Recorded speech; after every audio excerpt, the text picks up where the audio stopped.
এই এটা কে করেছে? এই নাজিয়া, এটা কি তুমি করেছো? জি না স্যার, আমি কেন করব? তাহলে এটা কে করলো?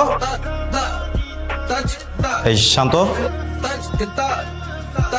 হচ্ছে স্যার অযথা স্যার আমাকে এবার আর মাইট দিবেন না স্যার। বিশ্বাস না করলে স্যার সাকিবকে আর মিরাজকে বলেন। তুই আমাদের টানছিস কেন? জানি না বলে সব বলে দিচ্ছিস কেন? তোমাদের মধ্যে কি কথা হচ্ছে? ও জানে কিনা জিজ্ঞাসা করছিলাম, সত্যি ও কিছু জানে না। দপ্তরে ফারুককে ডাক দিয়ে নিয়ে আসো। স্যার তবে এটা কে করলো? এটা যেই করেছে আপনি তাকে খুঁজে বের করুন এবং উপযুক্ত শাস্তি দেন। দেখ, স্যার কিন্তু মনে মনে খুশি।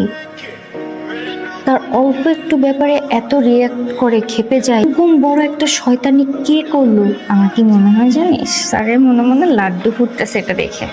এটা কি বোর্ডে কে করেছে এটা? স্যার আমি তো জানি না। কি কাজ সারাদিন তোমার? স্কুলের কোনো খোঁজ খবর থাকে তোমার কাছে? সারাদিন তো টই টই করে ঘোরো। স্যার একটা কথা ছিল, আমার নাজিয়ার নাম লিখে মাঝখানে প্লাস চিহ্ন দিয়েছে, এর মানে কি স্যার?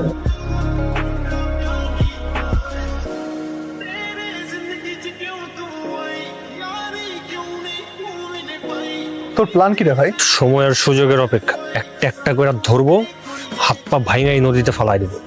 এই মিরাজ, তুই কি সরি বললি কেন?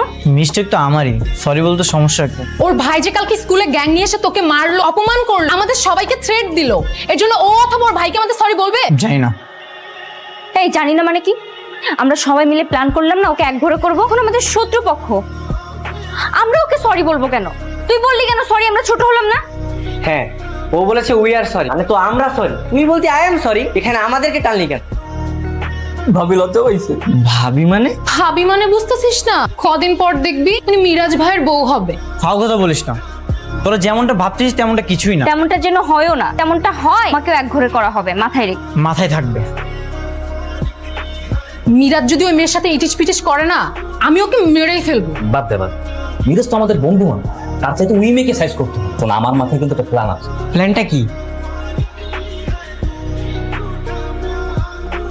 আচ্ছা, আদর প্লাস নাজিয়া লেখে কি কাজটা ঠিক করেছে বলো? খুবই খারাপ একটা কাজ করেছে। ছি বলার মতো এতটাও খারাপ না। আমি একটা সরকারি জব করি, সব মেয়েদের বাবা মা তাদের মেয়ের জামাই বানানোর জন্য আমার দূর করছে।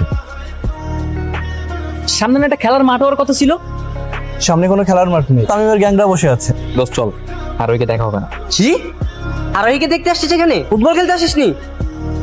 আরো এর পিছে ঘুরো না।